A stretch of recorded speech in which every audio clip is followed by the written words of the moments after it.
Minimum 3 થી 4 કલાક મારે મારા ઇનએક્ટિવ લેગ માટે આપવાના હોય છે, so that I can walk like other people. નહીં તો મારું સડન અનનોઈંગ ફોલિંગ વધી જાય, મને ખબર ના પડે કે હું ચાલતા ચાલતા ક્યાં પડી જાઉં, ક્યારે પડી જાઉં, કેવી રીતે પડી જાઉં. એટલે મારે મિનિમમ 3 થી 4 કલાક મારા લેગ ઉપર આપવા જ પડે. અને એના પછી હું મારું વર્કઆઉટ કરું, જે મારી ટ્રેનિંગ હોય સાયકલિંગને રિલેટેડ એ બધું કરવાનું હોય. અને દિવસમાં લગભગ 3 થી 4 ટ્રેનિંગ મારે કરવાની હોય છે. આજે સવારે પણ અહીંયા આવતા પહેલાં હું લગભગ 102 કિલોમીટરની મારી રાઈડ કરીને પછી અહીંયા આવી છું.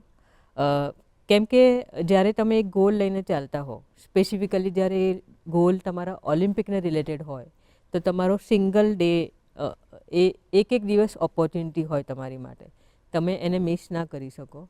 અને મારું I am very serious about my Olympic goal. તો મારી માટે એક પણ દિવસ મારો ટ્રેનિંગનો છૂટે એ મને જરાય પરવડે એમ નથી.